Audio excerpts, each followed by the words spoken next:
I found a couple articles that I'd like to share with you that are about having a college football playoff. The articles are from 1968, and at the end of this video, I'll share why this subject was so heated at that time. The first article we're going to discuss is by Ted O'Leary in the Shamokin News Dispatch of Shamokin, Pennsylvania on January 13th, 1968. The first article lays out the details of how such a playoff might work.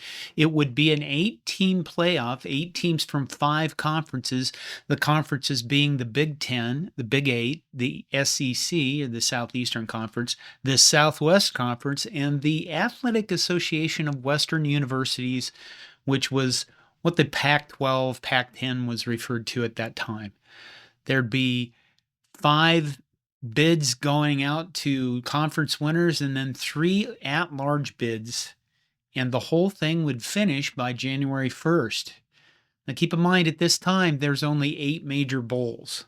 Ted, or Mr. O'Leary, points out that there's big money in this, and arguments in favor of having the national championship playoff include the fact that since the NCAA now holds such events for basketball, baseball, wrestling, swimming, track and field, cross country, you get the idea, that it should do the same for football, and that there would be tons and tons of money in it. Mr. O'Leary points out that opponents of a playoff would probably argue that it would extend the season too long, require the finalists to play too many games, and that would put even more emphasis on a sport that many already think has grown too big, and that it would put too much physical and emotional pressure on youngsters from 18 to 22. And then he finishes the article with, but there seems little to counter the argument that a playoff would build college football into an even bigger and more encompassing giant than it is now. While this would, of course, be all right with most football coaches and athletic administrators, it wouldn't sit so well with large segments of college faculties. College presidents will probably split on the issue.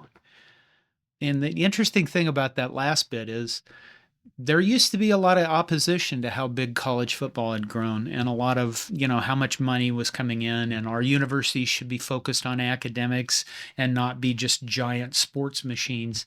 And one thing about today or current events is that opposition from college presidents and faculties is pretty much gone. It doesn't exist. I really haven't even seen a single professor or anybody complain about it now, which is really interesting because at least there used to be somebody against it, and now there's no one. And perhaps that's because of the giant, massive amounts of money that the current college football playoff is bringing in.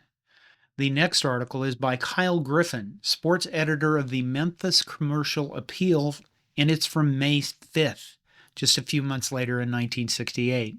And Mr. O'Leary points out that the idea of the college football Super Bowl is dead. Keep in mind they could say college football Super Bowl idea in an article headline because the NFL at that time wasn't so massively huge that it protected every single aspect of itself to the point that today you can't say 2-minute warning. You have to say 2-minute timeout in college because 2-minute warning belongs to the NFL.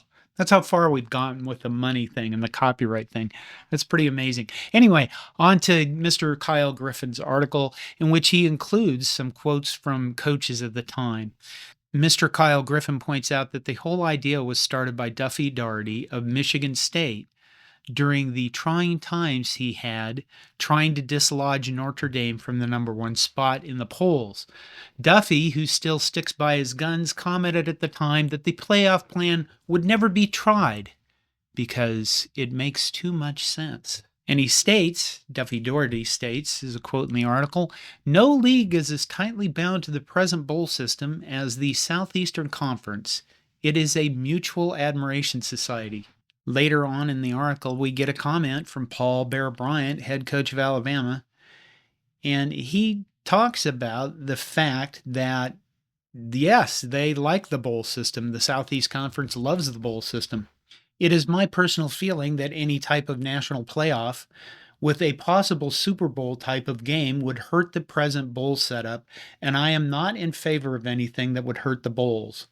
Bowl games have been mighty good to the Southeastern Conference over the years, and I think it is my duty as the head coach and athletic director at the University of Alabama to help the Bulls as much as possible. There is other opposition, and this comes from the Big Ten. Jack Mollenkopf, head football coach at Purdue, and I'm sure I butchered that name, gives several reasons as to why they wouldn't want to play off of this type. And he talks about the prolonged season without a break and any relaxation of the players. After a 10-game schedule, a football team is mentally and physically tired. His next point is that teams in the North would have difficulty practicing for a period of 2 or 3 weeks. And I think this very specifically points out that, they didn't have indoor facilities all over the place like they do now. We just kind of take that for granted that it exists. And I'm pretty sure in 1968, they didn't have Taj Mahal facilities all over the place. Number 3, I do not feel the players want another game, and I don't think that fits at all with today's college football. Number 4, Super Bowl would interfere with the academic program of the universities, especially for the athletes. And nobody seems to give a single damn about that now. 5, which is a very salient point that is still apparently huge in current events. Number 5 is, I see no equitable method to follow in picking top teams. Number 6, faculties would not permit such a game. Nobody gives a damn about what the faculties think anymore, apparently. Then we have to bring up Notre Dame, because it's 1968 and Notre Dame is very relevant there. And Ara Parseghian is their coach. And of course, we have to have a comment from Ara. It is a very idealistic approach, but unrealistic in application. To determine a true college champion, it would take national representatives of all conferences and major independents. The expanded playoff that this would require would be unacceptable to the administration and personnel responsible for college football.